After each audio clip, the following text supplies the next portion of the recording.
എല്ലാവർക്കും നമസ്കാരം. എന്റർടൈൻമെന്റ് കീഴിലേക്ക് എല്ലാവർക്കും സ്വാഗതം.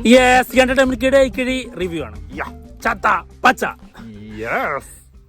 അദ്വൈത് നായർ സംവിധാനം ചെയ്ത് ഇഷാൻ ഷൗക്കത്ത്, അർജുൻ അശോകൻ, റോഷൻ മാത്യു, വിശാഖ് നായർ, പിന്നെ സാക്ഷാൽ മെഗാസ്റ്റാർ മമ്മൂട്ടി ഇവരൊക്കെ പ്രധാന വേഷത്തിലെത്തിയ സിനിമയാണ് ചത്ത പച്ച. സിനിമയുടെ റിവ്യൂ ആണ്. ഞങ്ങളൊരു കാട്ടിലാട്ടോ വന്നിരിക്കുന്നത്. ഇത് കാട് എന്ന് പറയാൻ പറ്റില്ല, ഒരു മൊട്ടക്കുന്ന്. കാടൊന്നല്ല കേട്ടോ, ഉള്ളൊരു ഒഴിഞ്ഞ സ്ഥലം. ഹൈ കൊള്ളാലേ, പക്ഷെ നല്ല വൈബ്, നല്ല കാറ്റ്, അതെ സുഖം. ഞങ്ങൾ പറയുന്ന വല്ലതും കേൾക്കുന്നുണ്ടാവല്ലേ? ചെറുതായിട്ടൊക്കെ കിട്ടുന്നുണ്ടാവുമായിരിക്കും അല്ലേ? പുറത്തായതുകൊണ്ട് ചിലപ്പോ സൗണ്ടിന്റെ ചെറിയ പ്രശ്നങ്ങൾ ഉണ്ടാവേ. അതെ, ഓക്കെ. അല്ലെങ്കിൽ നിങ്ങളുടെയൊക്കെ സൗണ്ട് സൂപ്പർ, അല്ലെങ്കിൽ നിങ്ങളുടെ വീഡിയോ ഒക്കെ പെർഫെക്റ്റ് അല്ലേ ഇത്? ഓക്കെ, എന്തായാലും ചത്ത പച്ച സിനിമയിലേക്ക് കിടക്കാം. ഫുൾ വൈബ് പരിപാടിയാണ്. ഞങ്ങൾക്ക് ഭയങ്കരമായിട്ട് വർക്കായി, ഒരു രക്ഷയില്ല, ഭയങ്കരമായിട്ട് ഇഷ്ടപ്പെട്ടു. സൂപ്പർ ദാനം. അതായത് ഫ്രഷ് ആയിട്ടുള്ള പുതിയൊരു സിനിമ കണ്ട പോലെ ഉണ്ട്.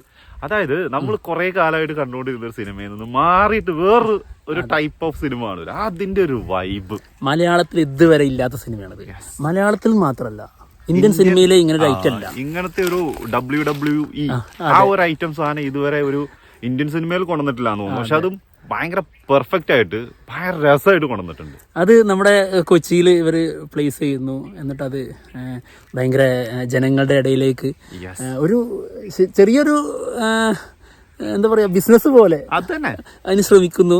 അത് ആ ശ്രമിക്കുന്ന കാര്യം ആദ്യം അവരിലേക്ക് എത്തിക്കുന്നത്, അതിനുശേഷം നമ്മൾ അത് കാണുന്ന സിനിമ കാണുന്ന പ്രേക്ഷകരുണ്ടല്ലോ അവരിലേക്ക് എത്തിക്കുന്നത്. അത് ഏറ്റെടുക്കുക എന്ന് പറഞ്ഞൊരു സംഭവം ഉണ്ടല്ലോ. അതായത് നമ്മളിങ്ങനെ ഫുള്ള് തുടക്കം മുതൽ ഒടുക്കം വരെ എൻജോയ് ചെയ്തിരിക്കും. അതായത് ഒരു സമയത്ത് പോലും നമ്മളെ ഒന്ന് ഡൗൺ ആക്കുന്ന പരിപാടിയേ ഇല്ല. ഫുൾ വൈബ്, ആ ഒരു വൈബ് ഓൺ ആയി കഴിഞ്ഞാൽ അതിൽ തന്നെ ഞങ്ങൾ വെക്കൊണ്ടിരിക്കുക. എന്തൊരു കിടിലൻ മേക്കിംഗ് ആണെന്നറിയോ? അതായത് നമ്മൾ ആഗ്രഹിക്കുന്ന രീതിയിലുള്ള ഏതെങ്കിലും ഒരു സമയത്ത് ഒരു ഡൗൺ ആയിട്ടുള്ള ഒരു ഫീൽ ചെയ്തിട്ടില്ല. ഫുൾ ടൈം നമ്മൾ ആഗ്രഹിക്കുന്ന ഒരു സാറ്റിസ്ഫാക്ഷൻ തന്നുകൊണ്ടാണ് ഈ സിനിമ പോകുന്നത്. പിന്നെ അതുപോലെ തന്നെ ഇവരുടെ ഒരു ഗ്യാങ്, ഈ ഗ്യാങ്ങില് ഓരോരുത്തർക്കും അതിന്റേതായ ഒരു ഐഡന്റിറ്റി ഉണ്ട്, ഒരു സിഗ്നേച്ചർ ഉണ്ടല്ലോ. അതൊക്കെ ശരിക്കും നമ്മൾ WWE കണ്ടിട്ടില്ലേ? അതുപോലെ തന്നെ ഓരോരുത്തരും വരുമ്പം ഓരോരുത്തർക്കും ഓരോ ഐഡന്റിറ്റി ആണല്ലോ. അതേപോലെ തന്നെ അതൊക്കെ പക്കയായിട്ട് മേക്ക് ചെയ്യാൻ ശ്രമിച്ചിട്ടുണ്ട് കേട്ടോ. പ്രത്യേക സ്റ്റൈല്, ഓരോരുത്തർക്കും പ്രത്യേക സ്റ്റൈല്, കോസ്റ്റ്യൂമിന്റെ രസം, എന്താ വൈബ്, അത് കൊണ്ടുവരുന്ന രീതി, അതൊക്കെ ഓരോ സമയങ്ങളിൽ അവരിലേക്ക് എത്തുകയാണ്. എന്തായാലും ഗംഭീര പരിപാടിയാണ്. പിന്നെ ഇതിൽ നമ്മൾ ഏറ്റവും കൂടുതൽ പറയേണ്ട ഒരു കാര്യം ഉണ്ടല്ലോ, അതായത് നായകന്മാരുടെ പെർഫോമൻസ് ഗംഭീരാക്കിയിട്ടുണ്ട്. റോഷൻ മാത്യുവിന്റെ ആളുടെ ഒരു intro one of the best intro ആണ്. പിന്നെ അതുപോലെ തന്നെ അർജുൻ അശോകൻ പറഞ്ഞൊരു കാര്യം ഉണ്ടല്ലോ, ആൾക്ക് ഇതുവരെ കിട്ടിയിട്ടുള്ള ഏറ്റവും ബെസ്റ്റ് ഇൻട്രോ ആണെന്ന്. അതൊരു സത്യമുള്ള ആൾക്കുണ്ട് രണ്ട് ഇൻട്രോ അത് ഉള്ളത് രണ്ടും കിടുക്കാച്ചി ഐറ്റം. പിന്നെ ഇപ്പൊ അടുത്ത വിശാഖ് നായർ, എന്താ സാധനത്, എനിക്ക് ഭയങ്കര ഇഷ്ടപ്പെട്ടു ആ ക്യാരക്ടർ. അടിപൊളി ക്യാരക്ടറാണത്, അടിപൊളിയായിട്ടാണ് ആൾ ചെയ്തു വെച്ചിരിക്കുന്നത്. പിന്നെ ഇഷാൻ ഷൗക്കത്ത് സൂപ്പർ ആയിട്ടുണ്ട്. അതായത് എല്ലാവർക്കും വളരെ തുല്യ പ്രാധാന്യത്തോടെയാണ് ഈ സിനിമ ഒരുക്കിയിട്ടുള്ളത്. അതാണ് ഓരോരുത്തർക്കും നമ്മൾ പറയാറില്ല, ചില ക്യാരക്ടേഴ്സിന്റെ വലിപ്പം കുറഞ്ഞു പോകും. അങ്ങനത്തെ ഒരു സാധനമില്ല. ഇവര് വരുന്ന ഏത് ഇവരുടെ കൂടെ വേറെ കുറച്ച് ടീംസ് ഉണ്ട്. ഇവരുടെ കാര്യമാണെങ്കിലും അങ്ങനെ തന്നെയാ. അവർക്കൊക്കെ അവരുടേതായ ഒരു പവർ കൊടുത്തിട്ടുണ്ട്. എന്ത് രസമായിട്ടെന്ന് പറയാം. അതും ഇതിന്റെ ഇടയിലൂടെ നടന്നു പോകുന്ന കോമഡികൾ. ഞാൻ ഫസ്റ്റ് ഹാഫ് ഒക്കെ എന്തോരം ചിരിച്ചെന്നറിയോ? ഇതാ വൈബിലേക്ക് ഇറങ്ങി ചെല്ലണം കേട്ടോ. അതൊരു സത്യമാണ്. സാധാ ഒരു സിനിമയ്ക്ക് പോയിരുന്നിട്ട് നമുക്ക് ആ ഒരു മൂഡിൽ കാണുമ്പോ കിട്ടില്ല. ആ മൂഡോടെ എടുത്തു കഴിഞ്ഞാൽ ചിലപ്പോ പറയാൻ പറ്റില്ല. ഇതിന്റെ വൈബ് ഉണ്ടല്ലോ, ആ വൈബിലേക്ക് ഇറങ്ങി ചെല്ലണം. എന്നാലും നമുക്ക് ആ രീതിയിൽ എൻജോയ് ചെയ്യാൻ പറ്റും. എനിക്ക് തോന്നുന്നു ഈ WWE കാണുന്ന ആൾക്കാരൊക്കെ അങ്ങനത്തെ ഒരു ജനറേഷൻ ഇല്ലേ, അവർക്കൊക്കെ ഭയങ്കരമായിട്ട് ഈ സാധനം വർക്കാവും. പിന്നെ ഈ നാടൻ പരിപാടി, നാടൻ രീതിയിലുള്ള, അതായത് അങ്ങനത്തെ ഒരുപാട് കൗണ്ടറുകളും ഉണ്ട്. അതിന്റെ അടിയിൽ അവർക്ക് സംഭവിക്കുന്ന ഓരോ കാര്യങ്ങള്, ഒരു ഒളിച്ചോട്ടം, അതിനുശേഷമുള്ള പിന്നെ ഓരോരുത്തരുടെ പേര് വരുന്നത്, ഓരോരുത്തർക്കും പേരിട്ട് കൊടുക്കുന്നത്. അതായത് ഭസ്മാസുരന്റെ ക്യാരക്ടറൊക്കെ എന്താ രസം എന്നുള്ള ഒരു പേര് ഭസ്മാസുരനാകുന്ന ഒരു സമയമുണ്ട്. എന്തൊരു രസം അറിയാം. അങ്ങനത്തെ കൊറേ സാധനങ്ങള് എടുത്ത് ചാടും. ഞാനത് പറഞ്ഞു കഴിഞ്ഞാൽ ഞാനത് ഫുള്ള് പറയും, എടുത്ത് ചാടൂലേ. അപ്പൊ നീ ഒന്ന് പോയടാറുണ്ട്, എണീറ്റ് പോകുന്ന സീനുണ്ട്. അങ്ങനെ കൊറേ ഐറ്റ സംഭവങ്ങളെ ഫുൾ കോമഡിയാ. നമ്മള് ശരിക്കും നമ്മളിനി ബലം പിടിച്ചിരുന്നാൽ പോലും എനിക്ക് തോന്നുന്നു ചിരിച്ചു പോകും. ചില കൗണ്ടർ ചില സാധനങ്ങളിലൂടെയാണ് ചിരിപ്പിക്കുന്നത്. അത്ര അടിപൊളി സംഭവങ്ങളാ, ഫുൾ വൈബ്. ഒരു മൂഡ് എനിക്ക് തോന്നുന്നു തുടങ്ങി കഴിഞ്ഞിട്ട് ഫസ്റ്റ് നമുക്ക് ഒരു ഇതെങ്ങനെയായിരിക്കും എന്നുള്ള അറിയാതിരിക്കുന്ന ഒരു ഇരുത്താണ്. ഫസ്റ്റ് സമയം ഇത് സ്റ്റാർട്ട് ചെയ്ത് കഴിഞ്ഞ് ആ കുട്ടികളിൽ നിന്ന് ഒരു പരിപാടി തുടങ്ങുന്നുണ്ട്, അവിടുന്ന് അങ്ങോട്ട് ഈ സാധനം വർക്കാ. അതെ, പിന്നെ ഇതിന്ന് പോയിട്ടില്ല നമ്മള്. അത് ഈ WWE ബന്ധപ്പെടുത്തിയിട്ട് അതിനോട് കണക്ട് ചെയ്തിട്ട് അങ്ങ് പോയി, എന്നിട്ട് അത് ഇവിടെ പ്ലേസ് ചെയ്യുന്നു. അതും കുറച്ച് കാലത്തിന് ശേഷം അവിടെ ഇവർക്ക് സംഭവിച്ചിട്ടുള്ള കുറെ ഇൻസിഡന്റും കാര്യങ്ങളും, അതിലൂടെ ഒരാൾ ഭയങ്കര ടെററായിട്ടുണ്ട്, ഒരാൾ നല്ല രീതിയിലാണ് ജീവിക്കുന്നത്, ഒരാൾ പുറത്തുനിന്നാണ് വരുന്നത്. അതിനുശേഷം അവരൊക്കെ ഒരുമിച്ചിട്ടുള്ള ഈ ഒരു സംരംഭം ഇവർ വലുതാക്കാൻ ശ്രമിക്കുന്നതും കാര്യങ്ങളും, പിന്നെ ലാസ്റ്റിലേക്ക് വളരെ സീരിയസ് ആയിട്ടുള്ള ലെവലിലേക്ക് കാര്യങ്ങൾ പോകുന്നു.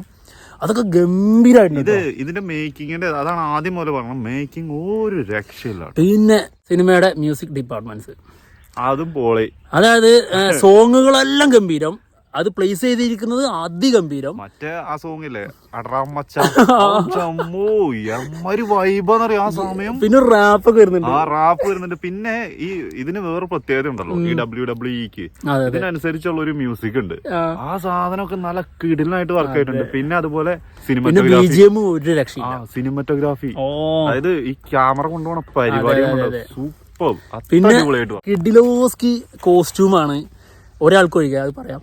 പിന്നെ നല്ല കിഡിലൻ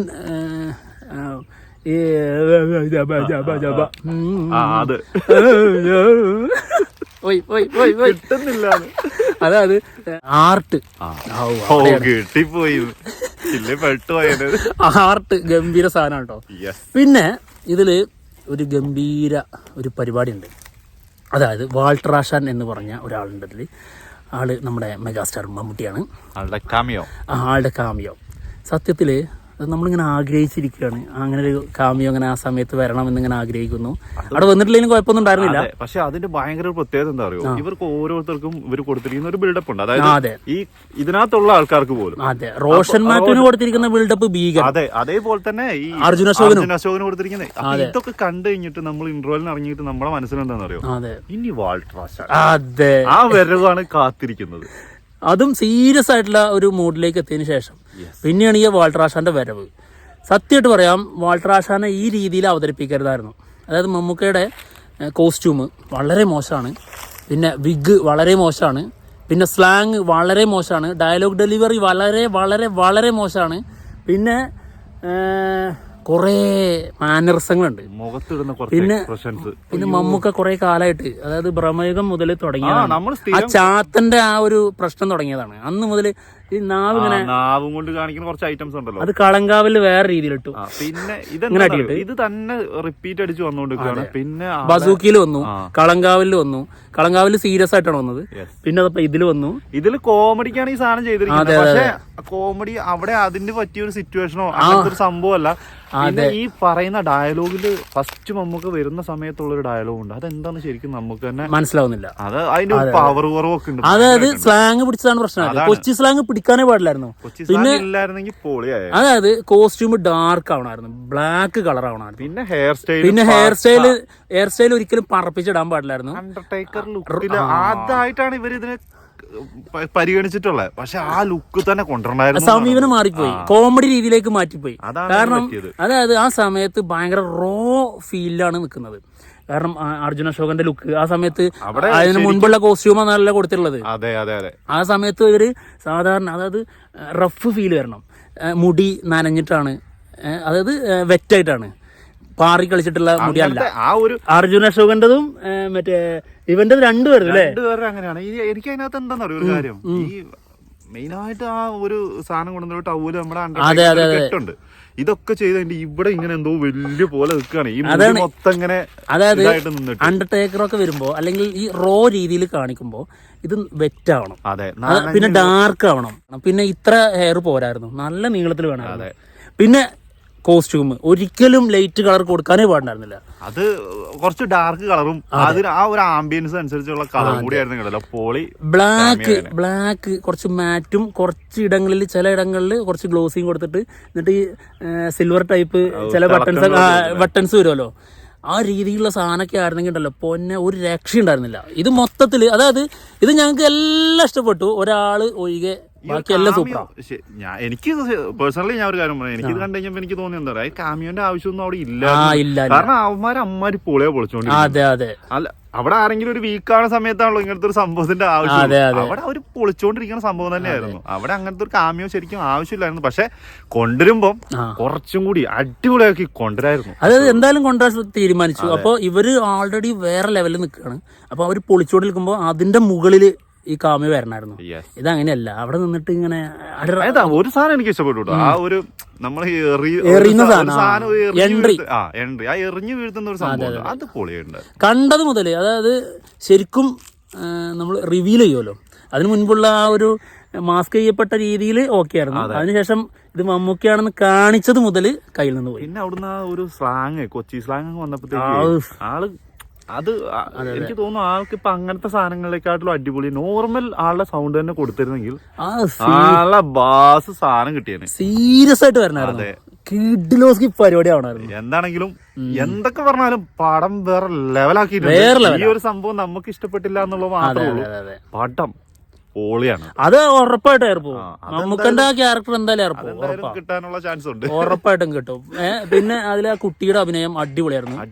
ഒരു രക്ഷയുണ്ടായിരുന്നില്ല. പിന്നെ നമ്മുടെ കൊറേ ഉണ്ട്, ബിഗ് ഷോ ഉണ്ട് കേട്ടോ. ഒമ്പോ നമ്മുടെ രക്ഷയില്ല, ഒനീലിന്റെ അനിയൻ, എന്താ കിടിലൻ പെർഫോമൻസ്. പിന്നെ കൊറേ കൗണ്ടേഴ്സ് ഒക്കെ ആക്ടറാണ്. നമ്മളതൊന്നും പ്രതീക്ഷിച്ചിട്ടില്ലായിരുന്നു. പക്ഷെ നല്ല അടിപൊളിയായിട്ട് ആള് ചെയ്തിട്ടുണ്ട്. എന്തായാലും ഒരു രക്ഷയില്ല. വേറെ രീതിയിലുള്ള നല്ല കിടിലൻ ട്രീറ്റ്മെന്റ് ആയിരുന്നു ഇതിന്റെ. നല്ല പടം, നല്ല അതായത് ഒരു വൈബിൽ ഇരുന്നിട്ട് കാണാൻ പറ്റിയ പടമാണ്. ധൈര്യമായിട്ട് ടിക്കറ്റ് എടുക്കാം, നന്നായിട്ട് ചിരിക്കും ചെയ്യാം, നന്നായിട്ട് ആസ്വദിച്ചിരുന്ന് കാണാം. അത്രേ ഉള്ളൂ. അപ്പൊ എന്തായാലും പോയി കാണുക, കണ്ടിട്ട് അഭിപ്രായങ്ങൾ പറയാം. ഞങ്ങൾ പോവാണ്, മറ്റുള്ള വിശേഷമായിട്ട് കാണാം. ബൈ.